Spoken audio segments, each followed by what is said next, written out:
Today, when they arrest Okechukwu in Germany for drug, you will hear Okechukwu. They say, oh, these are Igbo people. They are the one into drug. They arrest Arenze in Thailand for drug pushing. They say, oh, he's facing, they first of all announce the name. His name is Arenze, Igbo. They will begin to publish it in Nigerian news media because they know these things that you don't know. The reason is for them to know that the thing they did is working. So you do not know what they have done to you and your lineage. And the only solution is Biafra. Biafra will create opportunity that Nigeria never give you.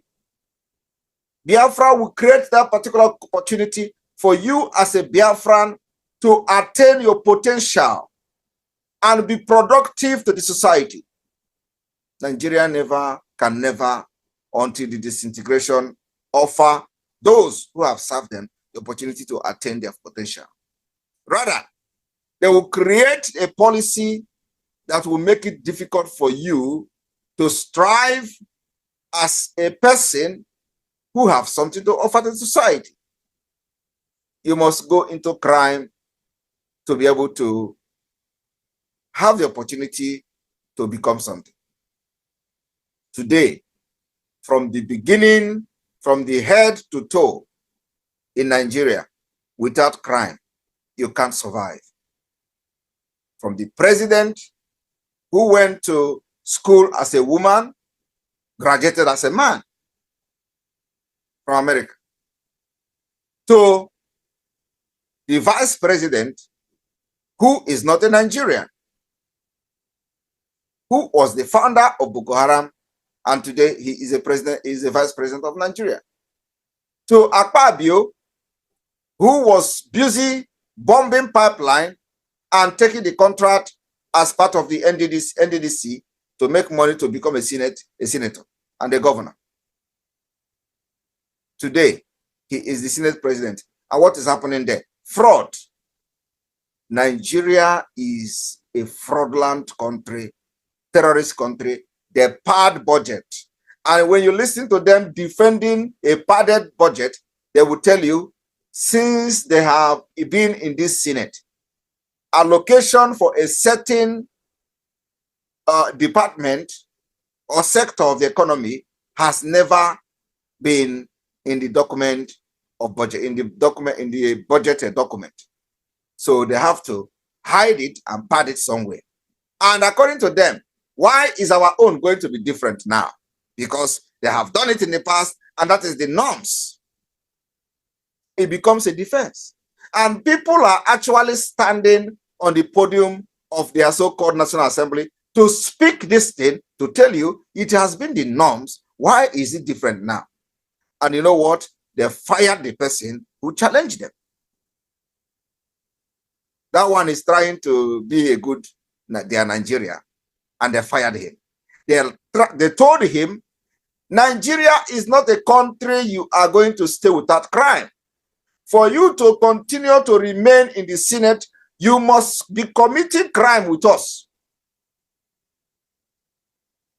And the other person who is his friend, called Ndume, Senator Ndume, he said, I warned him. He didn't listen to me.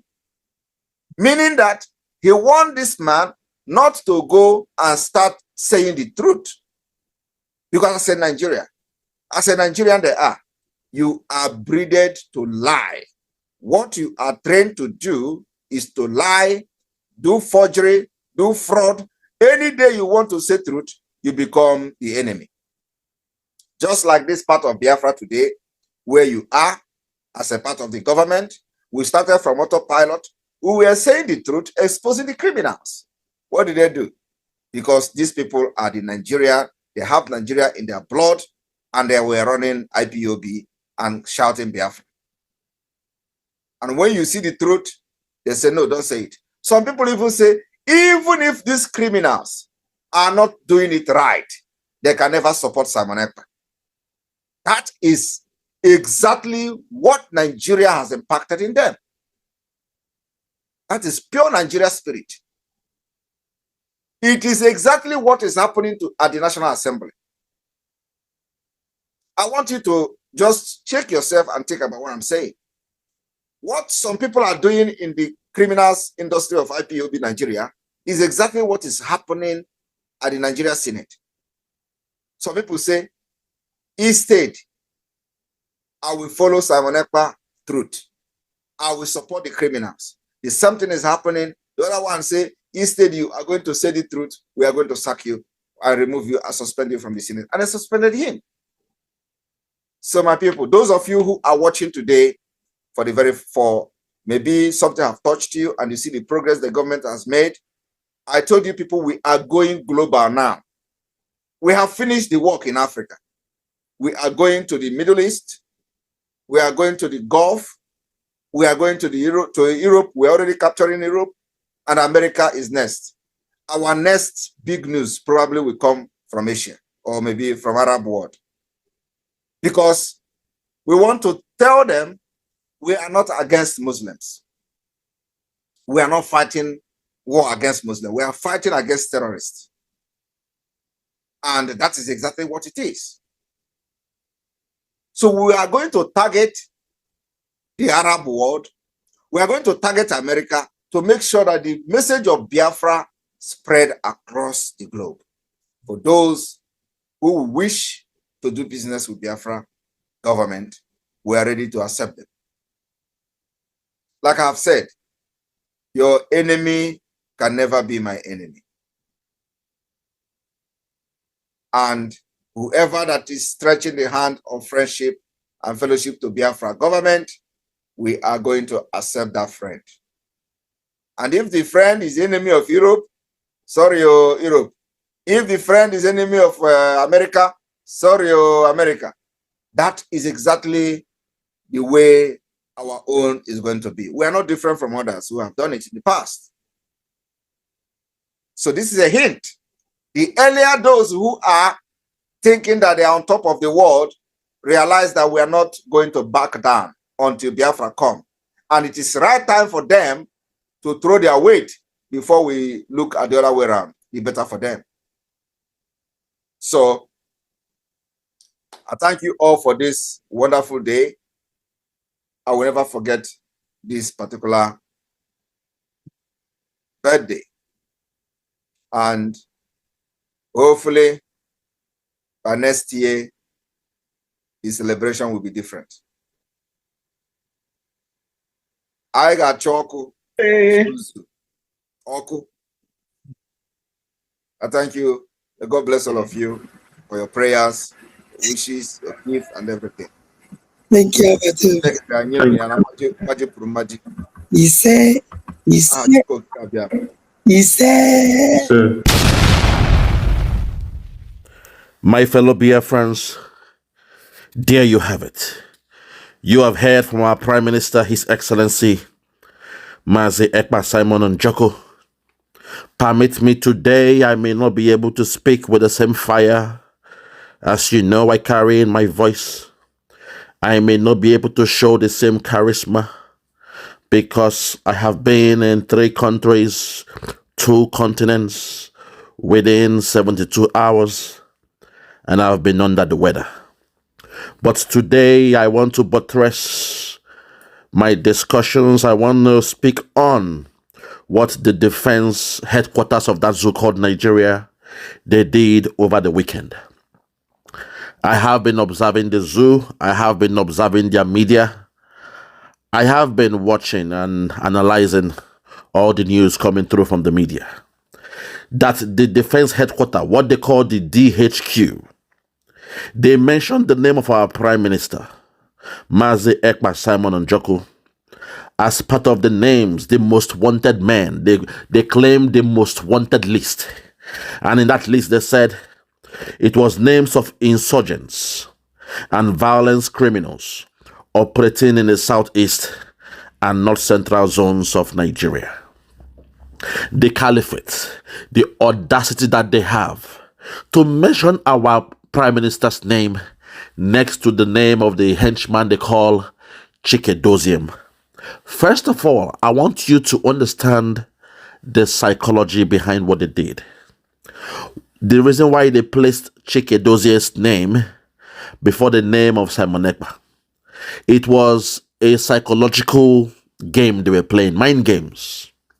They wanted it to look as if Chik Edoziem is more relevant than Simon Ekpa.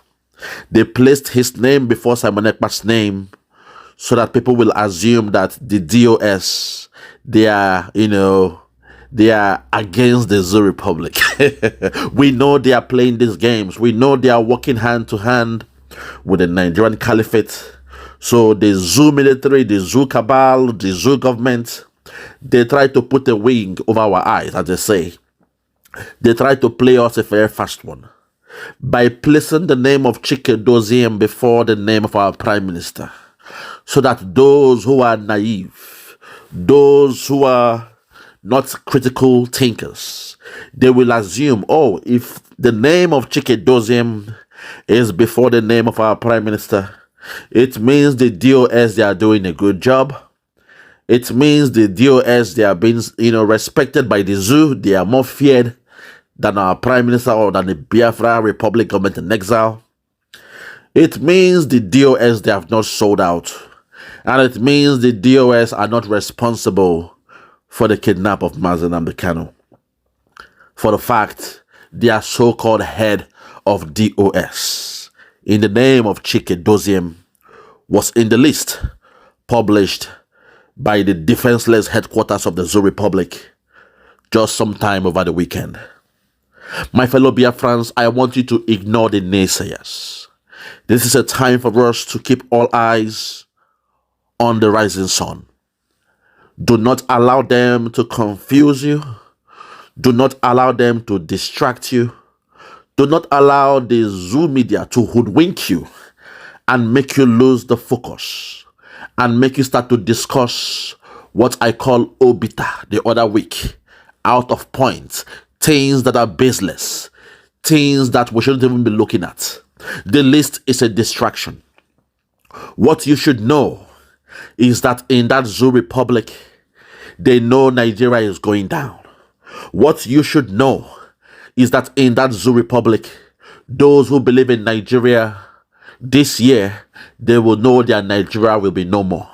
What you should know is that what is happening in Delta State, I repeat, what is happening in Delta State is the continuation of the pillaging, the killing, the massacre of the Biafrans. They know we, the Biafrans, we are the owners of that land called Okwama, the community in Delta State.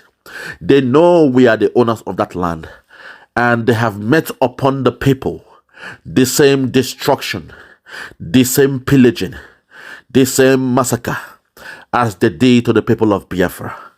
My fellow Biafrans, do not be distracted. We are saying to the people of Okwama, Biafra, we are coming. We are saying to the people of Okwama, be rest assured we are coming to protect you. We are saying to the people of Okwama, be rest assured that our Prime Minister knows what is happening in your land, and we shall do everything humanly possible to protect, safeguard, and secure lives and properties in your land. When our Prime Minister said in the first statement, he said, when God's time, no man can stop it. When God says it is time, no man can stop it. It is the time for Biafra. It is the time for our liberation. We are moving in a new dimension that not even the Zoo, not even Britain, their paymasters, have ever seen before. What we are doing is something new. They have never seen this happen before throughout the struggle for Biafra. My fellow Biafrans, today, I want you to hear from somebody all the way from Okwama, an eyewitness account. Those who are in the bushes, those who are hiding in the bushes. One of them has surmounted that courage to come out and speak to us, to let us know what is happening in Okwama. Forget about what the Zoo media they are saying. Forget about the military.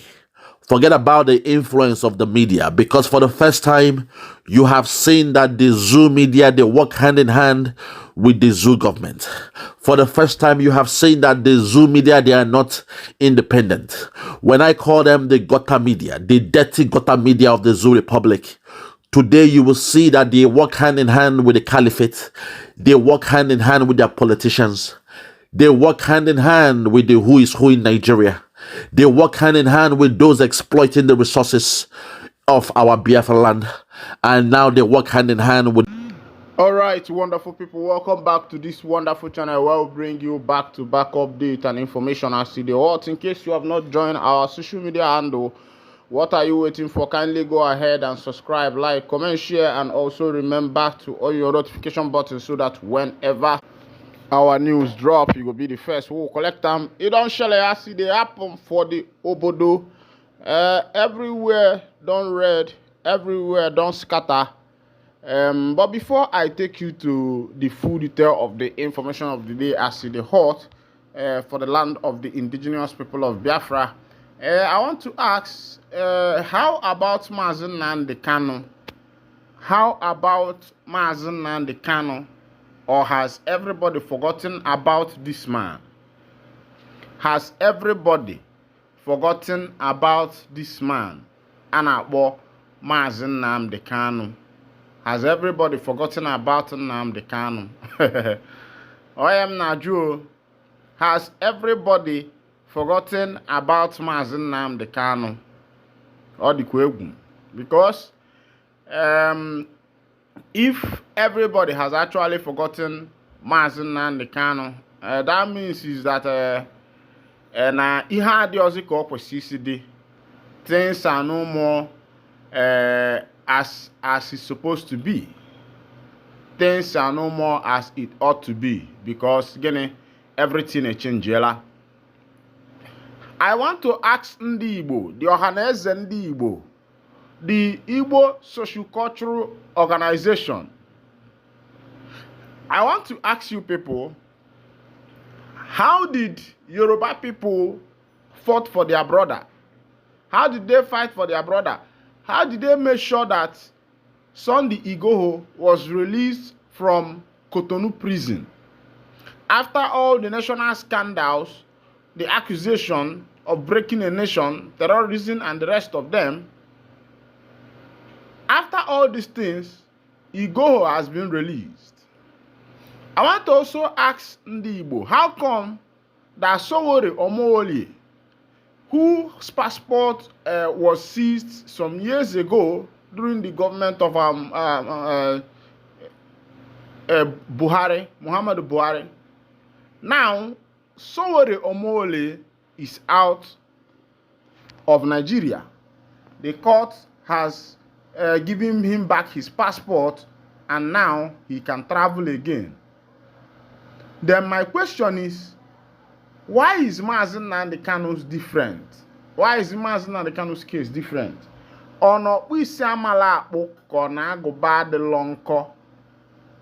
Ono isi amala akpụ ka na agụba na onwe eji akpụ adịlọ nkọ. Oven na-ajụ. Ono isi amala akpụ ka na agụba adịlọ nkọ. Wee na-asị o ndị be anyị nọ. Okpu isi amala akpụ ka na agụba adịlọ nkọ. Wee na-asị ndị Igbo. Ndị be anyị na-asịkwanụ kunu we mmadụ wele ilie gụọ eze gị ọnụ, ka mmadụ wele ilie mee gịnị gụọ eze ọnụ. Wee na-asị ndị Igbo bikonu welukene n'ilu unu mee gịnị gụọ eze unu ọnụ. As it be, e be like say the House of Rep know wetin dey my mind as they carry mouth they put for this matter. Nnamdi Kanu is Nigerian, like is a Nigerian like Igboho. Sowore Abia Rep appeals for IPOB leaders release. Na Abia Rep na in they talk this one, say that Nnamdi Kanu is like every other citizen in this nation. Igboho was given the same benefit. Sowore was given the same benefits. Should I say it's a political pardon or an indirect something? But still yet, these people were pardoned. Why is Nnamdi Kanu's case different? Let's go down to what this statesman is saying. Obi Agocha, member of the House of Representatives representing Ikwano, Umuahia North, and Umuahia South Federal Constituency of Abia State, has appealed for the unconditional release of Nnamdi Kanu, detained leader of the indigenous people of Biafra. In Saturday's statement, Agocha appealed to President Bola Ahmed Tinubu to assist in securing the freedom of the Biafran agitator, emphasizing that Kanu's release will signify a commitment to promoting peace and progress in the southeast region and the welfare of the Igbo people. According to him, Kanu, Omowole, Sowore, Sunday Igboho, and Godwin Emefiele are Nigerian citizens facing various allegations by the Nigerian government. Yet, Sowore and Igboho have been granted freedom due to the judiciary commitment to safeguarding citizens' rights. These four are citizens of the Federal Republic of Nigeria accused by the government of various alleged offenses. Sowore and Igboho are free men by reason of the determination of the judiciary in protecting the right of these citizens, and I must add, rightly so. Is Nnamdi Kanu not a citizen? Does Nnamdi Kanu not have a commitment, a concomitant constitutional right to be granted bail? Should Nnamdi Kanu at this point be released unconditionally? Is there one set of rules for other Nigerians from different zones and another for Igbos within the Southeast zone, he queried. I hereby appeal to the President of the Federal Republic of Nigeria, His Excellency Bola Ahmed Tinubu, GCFR, to use his exalted good offices in ensuring the unconditional and immediate release of citizen Nnamdi Kanu as a demonstration of good faith in supporting the peaceful development of the Southeast and the well-being of Igbo, the statement added. So it be or anybody will be say onye mu ihe dị mma ya mee ihe dị mma maka na asị na no iko eji amalụ mmadụ ka eji amalụ nya bụ onye na mgbọsị nta no naanị na owele nchi ka a na-achụkarị wọtago. When I see ndị Igbo wetin dey happen, and also Nigerian government, what is happening? Look at our statesman asking this question to know what is actually happening. Why is Nnamdi Kanu's case different? Why has he not been released like every other Nigerian that has been released and pardoned by the federal government? The federal government have released Sunday Igboho. They have also released Sowore Omowole his passport and allowed him to be moving about the way he wants. But why is Nnamdi Kanu's case different? I want to ask, what is this bad and dangerous thing that Nnamdi Kanu has done that has disallowed him from getting the opportunity and benefits, the benevolent blessings that every other citizens of this nation have enjoyed? That same people who are answering the same case with him have enjoyed. Sowore is back to America. Sunday Igboho is back in his country, moving about. In Sunday Igboho's house, there was same invasion as Nnamdi Kanu's hometown invasion too. But as it is, it looks as that Nnamdi Kanu is the only scapegoat for this matter. But meanwhile, you know, get a CV where you never be before. Come on, and na say na nkonya na eme no nya wa ka eji amonye obo. As it be, suspected cultists don't deny aftermath of court clash in Lagos. There was a court clash in Lagos State, and the people will be said to know the powers. The main court people, the people will be say everybody knows them saying that then they run things for that Lagos.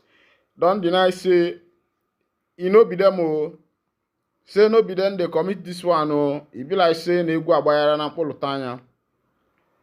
As it be, They say some Chibok girls will be say the men of the BH kidnapped that time, that some of them has gone back to these BH boys. So because right there in that hostage, some of these BH boys got married to them, got married to many of them, and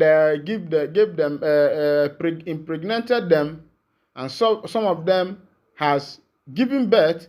And the information reaching on our table is that some of these girls who were kidnapped by Chibok girls during these Chibok girls who were kidnapped by the men of the BH during the time of Goodluck Jonathan has returned back by themselves to some of these BH members.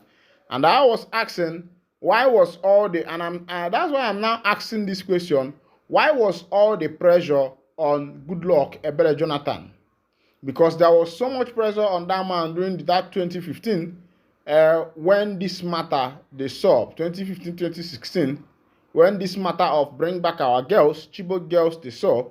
Now this same Chibok girls has gone back, have gone back. They have gone back to their normal ways. They have gone back to these people who the government believed kidnapped them, and because of this, a lot of money was paid. Who are we deceiving? Meanwhile, now I got to wind down the curtain, and if this is your first time of joining us, kindly go ahead and subscribe, like, and share.